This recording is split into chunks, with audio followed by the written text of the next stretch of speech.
Hi everyone, my name is Charlie and today I have a review of Red Right Hand by Adrian Harte. I was sent this book by Isabelle Kenyon in exchange for an honest review, and honest I am going to be, if I could pronounce the word this morning. On the back of this poetry collection, we are told that this is going to be a startling and intense exploration of the poet in his world, with poems of humour, love and trauma. I would say that intense and trauma are two words that very much encapsulated my thoughts on this book. It is a poetry collection that does not hold back from discussing some of the darker periods of a person's life and also some of the darker things, the more inhumane things that are going on in the world today. And because of that, I actually found that I spent a longer time reading this book than I would ordinarily.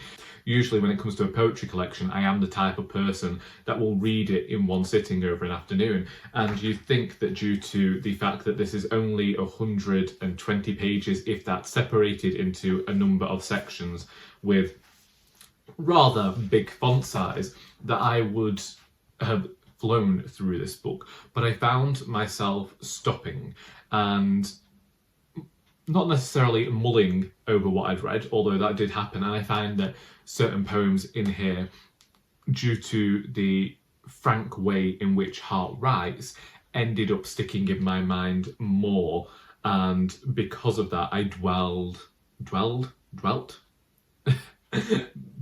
anyway, because of that, I ended up considering those poems a lot more and thinking about what the author had been trying to explore within that piece of poetry. Therefore, whereas I'd probably have taken a rather short time with this collection and gone back, picked out favourites, that sort of thing, with this one I really did find myself taking the time, not just because I said that I was going to review this book, but also because I felt like some of these poems needed that time in which to settle, and also because I didn't want to overwhelm myself with the darkness and then give this book an unfavourable review just because the author, the poet, had chosen to be honest in their work.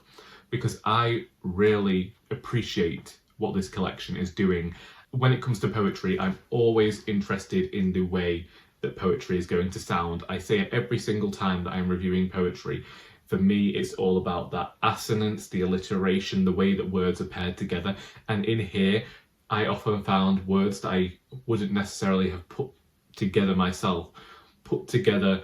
And in doing that, it worked sometimes for this double entendre, which is quite humorous. And I get where the blurb talks about the humour in there, because it gives this bit of levity, seeing certain words that you wouldn't expect to be paired together. It doesn't lighten the themes at all, and it doesn't make light of what the author is discussing. Sometimes we have death and depression and despair all within a very short amount of pages, but that levity, due to the way that these words are put together, really lends itself well to giving the reader a moment to breathe. I will say as well that this poetry collection is all-encompassing.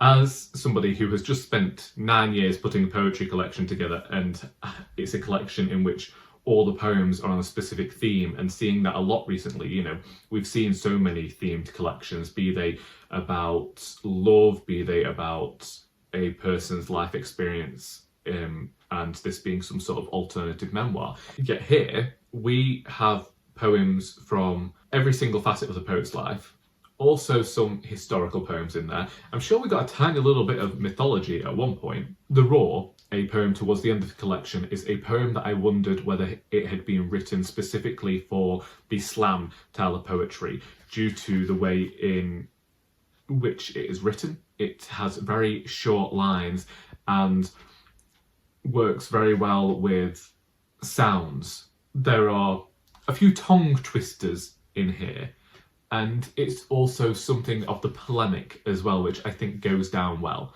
at these poetry events. Another favourite of mine, also towards the end of the collection, is Death by Black Tar. And again, due to the alliteration, the assonance, the sounds within there, and also discusses nature. And we all know I like a bit of that poetry that is describing a changing world. I will give that to this poetry collection as well. I think the way it's structured is something that I haven't necessarily seen before when it comes to a poetry collection. I have seen collections before in which the poetry has been separated into different sections. I'm not saying that. But in terms of this collection, it seems like there has been some thought into that. Maybe something to do with time, I don't know, but it did feel as though the poems towards the end were looking forward towards the future, which in the beginning you don't know if we're going to reach that point, if we are going to see any like foreshadowing to a future. I really enjoyed the movement within these poems as well, and you would have to read it to understand what I mean about that, but there is something lively and present about the poems, even though, like I say, sometimes I did find myself in the doldrums, reminiscing over some darker periods of my own life, simply because of what was being discussed, and very easily could have fallen into a quagmire as I revelled in certain memories, but sometimes feels somewhat necessary to do that and to think about how far a person has come. I don't have a way in which to summarise this collection other than it is all-encompassing.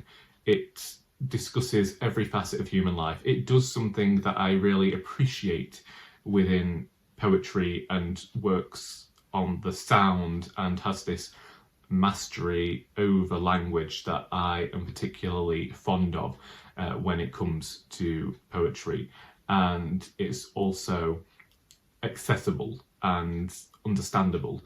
Moments of light amongst moments of dark that I wholeheartedly appreciated. And I think that if you are looking for a poetry collection to gift to someone in the forthcoming festive months, then you wouldn't do wrong in giving them Red Right Hand by Adrian Harte. So once again, I would like to say thank you to Isabelle Kenyon for asking whether I would like to read and review this book, because it has certainly been a somewhat intensive reading experience that I am very grateful for. And yes, if you have read this book, then please feel free to discuss it in the comments. I hope that you have enjoyed this video, because until next time, that is all.